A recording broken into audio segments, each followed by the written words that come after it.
Bro, I watched my like new player friend who pulled Nefer try to figure out how she works.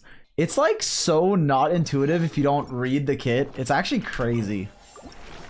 It's actually crazy. Like you can have you can have Nefer fully geared and then you just like you're like okay, E, Q, and then you like start attacking and you're like, why am I doing no damage? Like, obviously a lot of characters have like some form of a like skill, like, you know, at least at base level. But like, if you E and you auto, you do legit 1,000 damage. And then if you charge attack, you do fucking 120,000. It's actually crazy. I don't know how Nefer works. You just E and then you charge attack. But if you don't E and then charge attack and also have Hydro, then you do 0 damage. You need Hydro, E, and charge attack, or your character cannot do anything. Like, it's not even like you do low damage, you do literally 0. Shilonen is another kit. I think, okay, this can be a weird take, but fuck it, I do this for a living, so my take is the objective truth. I think kits that aren't, kits that are complicated are fine, but kits that are inherent, like, kits should be inherently understandable, but difficult to master. Like, that's a perfect kit. If your kit is inherently a question mark, but easy once you read 5 sentences, I think that's like not good. Like, explaining to a casual player why Shilonen won't heal in some teams but will heal in some, like, it's not hard, but it's like, why do I have to be like, well, if you're playing her with Geo, go fuck yourself, or Dendro, or Anemo. Like, I get it, but it's like, I feel like kits should be intuitive. True, because gacha players can't read. I mean, it's also like, I'm gonna say it, like, players don't want to read, and that's fine. Like, it's literally fine. You could say she's Geo's Kazuha, but she isn't. Kazuha works with Anemo. Geo, I mean, Shilonen literally doesn't. It's 2 words, 2 fek. That is 5 words. Pyro, Hydro, Electro, Cryo. Also, that implies they know what fek is. Or, anyways. It's because they write terminology slop. Yeah, I can't lie. Like, why? Like, bro, look at this. I mean, that's not true. Some of the kits are well written. It depends. Xiao. Look at Xiao's skill, bro. What? Yo, this is back when... Hey, Xiao lunges forward, dealing Anemo damage. Hey! Straightforward! And when they added some yaps, that's like... Where's the part that says he can't gain... Wait, does he just not say it? Okay, so for those of you who don't know, Xiao can't gain elemental particles from his skill in his burst. Did they just never say it? Yo, hey! What the fuck? What the fuck? What the fuck? All right. What just happened? All right. Hey, they reset. Anyways, it is crazy that they just didn't mention it. Xiao's lunges forward, dealing any damage to opponents in his path. Can be used midair, starts with 2 charges. Hey, brief and still the point. To the point. Don't the new characters have video demonstrations? Oh, yeah. That's cool. It should be, like, it has to, no, I don't know. It should be intuitive, though. Like, Mualani, you get it. You hop on a fucking shark, the thing stacks up, you do a big bite, and you have a nuke. Like, it makes sense. It makes sense. It has to be, like, for user experience, UE, it has to make sense. Most of them make sense. But also, like, I'm gonna say it, unless you play a fucking story game, no one wants to read for gameplay. Like, it just doesn't happen. It doesn't. It just doesn't. People have jobs and or school where they read all day. No one wants to be like, for story, I get it. But like, do you think any professional player of any competitive game has read a fucking like description of anything other than an ability? No. But like, it's a story game, sure. But the story part does not affect the gameplay part. There's no overlap. There's literally no overlap. League, we read. You fucking don't. You look at someone who tells you what items to build. Unless you're top 0.01% or you're a plat backseater acting like you know what items better. Or you're Zajef and then he's like a trailblazer. There's like 1% of people that read and then actually figure things out. And I treasure those people. But that's 1%. Like I was like top 50 at one point at Hearthstone. Let's say top 100. I didn't read shit, but Zajef did. And he was like, yo, you should do this. And I was like, thanks, bro. So the only reason I make guides is because I don't want to read. And I assume people don't want to read. So I'll read for you. But a lot of it is just brute force testing. I can't lie. Or I guess it was. Now it's spreadsheet slop. Now it's spreadsheet maxing. It's not slop, it's useful.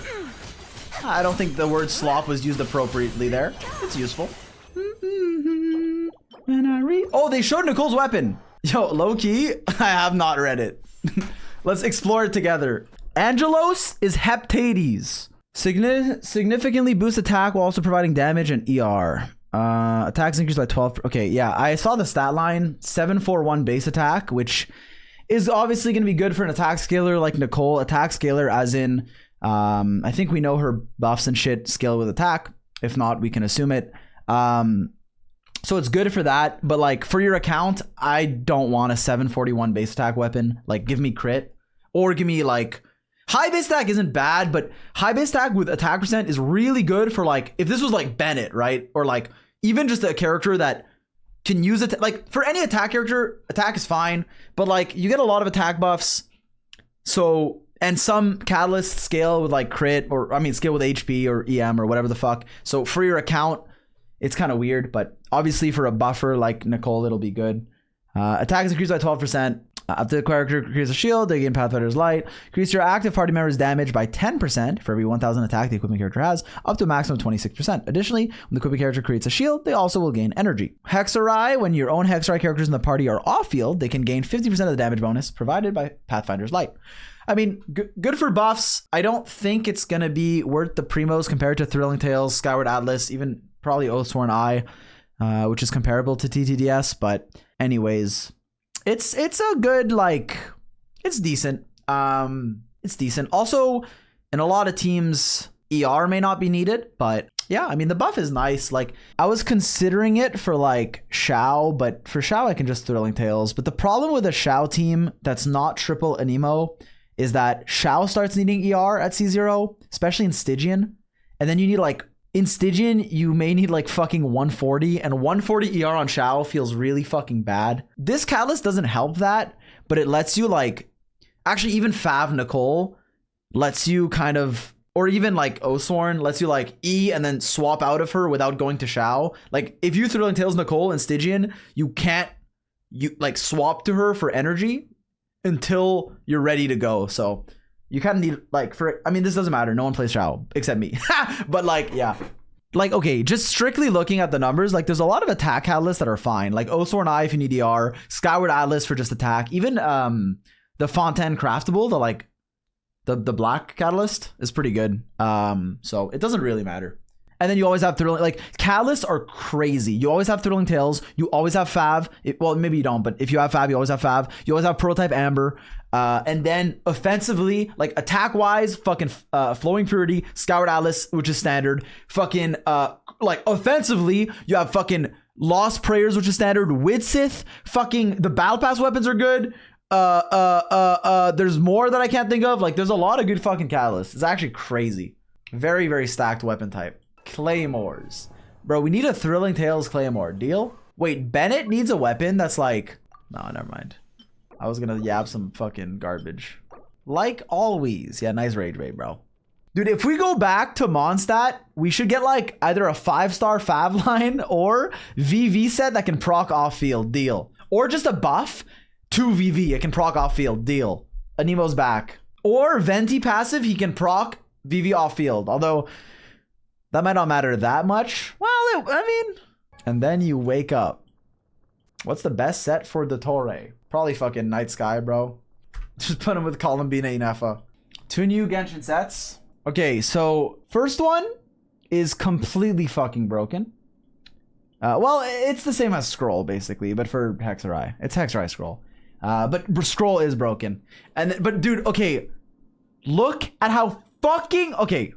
Genshin released new sets. Let's look through them. First of all, Celestial Gift. Look at how fucking big this line of text is. Bro, what the fuck is all of this? If the equipment character has completed Witch's homework after using elemental skill, they also gain Light's Guidance for 20 seconds. All nearby partners get 20% elemental type. This equipment character can trigger this effect while on field. Damage bonus provided by the like, bro, shut up, bro. Sorry, that was mean. But it's just Scroll. So if you have 2 Hexerai in your team, the character that uses this gives 40% damage of whatever element they are, and your on-fielder is. Both. It's after the skill, it lasts 20 seconds. It's like 100% uptime, 40 damage bonus, sometimes double. Like, it's basically double because it buffs like, well, I guess it depends. But let's say your DPS is not Pyro. It'll buff your Pyro, so Nicole and Durin, and then it'll buff your whatever, Anemo, which will buff like, let's say Shao. But if you're playing Varka, it'll buff the Pyro, and then it'll buff Varka's Anemo, but also buff his Pyro. So it's just like 40% damage bonus, which is good. Really good. It's just scroll, but for witch characters. So the biggest buff to Varka next patch is not Nicole, it's this set. And so if you already have Durin, putting this set on Durin is going to be a DPS increase. Getting this set for Durin for like a Chevy overload team is better than getting Nicole. Like, it's just, Durin's the best character there. Nicole is a side grade. So, like, it's a really, really, really good set. But it also makes it to where Nicole can be good. Well, yeah, it's really good on Nicole because it lets Durin go an offensive set. But Durin's usually not, like, that much of your team's damage. Like, 20% or something. Like, it's fine. Or 30 maybe, but I guess it depends on how good or bad your carry is. Yeah, I mean, it's a really good set. It's you either run this on Nicole with Durin, or you run this on Durin with, like, Fischl. And it's great either way. In a lot of the teams where Nicole's a side grade, though, it doesn't matter because she has a shield, so it's more comfortable. And, like, it's only a side grade if you have Durin, but, like, no one's replacing Durin with Nicole. It's either you don't have Durin and you get Nicole, in which case she's an upgrade, or you get Durin and then you wouldn't pull Nicole to replace her. But if you do, you would play them together. And the thing is, in the together teams, they're either best in slot for some characters, or they're not worth it. Like, it's not worth replacing C6 Chevy with Nicole if you already have Durin there, but it's fine. It's like a side grade. Like, I think it's a bit worse. Or you can run them with, like, Kniech, which is a new team. We'll talk about it, but yeah.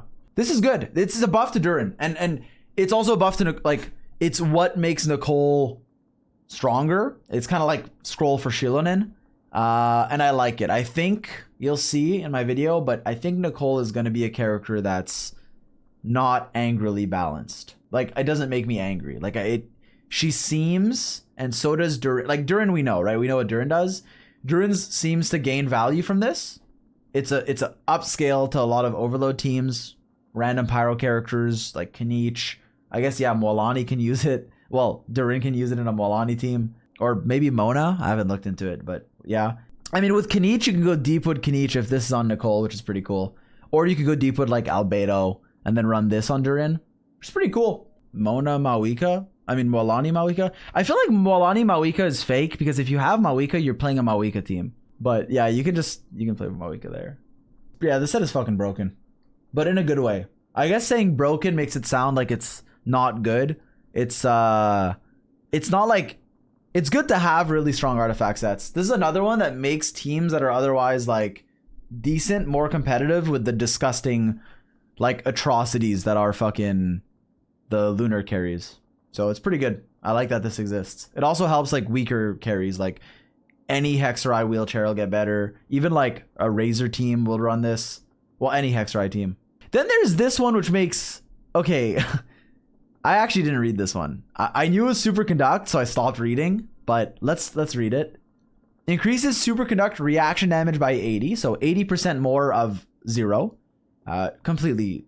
For now, maybe with new characters it'll change, but for now, that does fucking 5 damage. When the wielder attacks opponents affected by Superconduct, this attack's crit rate is increased by 16%. An all-new blessing may be obtained as you make your way toward Shesnaya. Lunar Conduct is real, bro! I fucking told you! Yo, who the fuck has been telling you for a year that Lunar Conduct is coming out? This motherfucker. I've been telling you, bro. Lunar Conduct is coming. Lunar Conduct is coming. For now, this looks like... I mean, you know, the obvious character is, like, Sandrone, but, like, a lot of it says the last part means it'll get something else in Shesnaya. So I'm thinking a step further, like, it's probably going to be there's a good chance that in Shesnaya we get some new characters that Superconduct or, like, Lunar Conduct or whatever the fuck. Realistically, because why else would they say this, right? What do you mean she's obvious she's dead? They drip marketed her. You guys forget, but like they showed characters that are coming out and they showed Sandrone. So none of this is like corn acting. They legit showed her. Remember when they showed the fucking screen? Look. Remember when they showed this? Oh my bad. Yo, where the fuck is it? You missed it. Oh. It's like the shadow or some shit. I don't know, bro. I put a bunch of bullshit here. Bro, Uncle Z. They showed like an extra character, bro. Like, hey, look, bro. We got Arlen, Aventurine, Rosaria. Maybe she's dead. Maybe she's dead. I hope not. She might be. If she's dead, hey, R.I.P.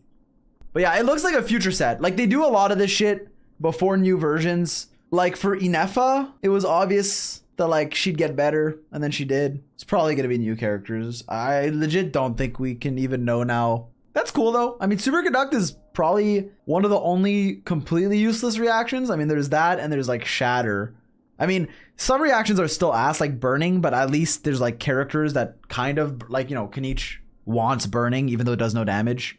Same with like Freeze. Like it doesn't do damage, but it's useful. But like Superconduct, there's legit no teams around it. Yeah. So that's pretty cool. This set is crazy though. Like you definitely need this set, but it doesn't have to be the best substats. Like it depends who you're building. I didn't really look at it in the context of Hexarai. I've been kind of Nicole pilled, but yeah, it would make sense in like any team where you run either Durin or a Hexarai duo. So even like, yeah, Mona Sucrose for Mualani would make sense. Or just, I mean, there's a lot of Hexarai duo teams, even just like Fischl plus anything, like Fischl Sucrose. But I guess like if you're playing like Fischl Sucrose with Flints, he doesn't want damage bonus. Yeah, so it wouldn't be great there, but maybe some other team would run that. Or just like Razor or Fischl with Durin, with anything, any overload team. Klee with Fischl, Klee with Durin. An all new blessing may be obtained as you make your way toward Chesnaya. Bro, are they not confirming though? Oh, also 18% attack on the 2-piece. It's like Vermilion. Is this not confirming that we're gonna be fucking super conducting in Chesnaya? It's confirmed, bro. Eula's back. Yo, Eula's back. We are lunar conducting in 7.0. Eula is saved. Physical is back. Cryo reactions will reign supreme.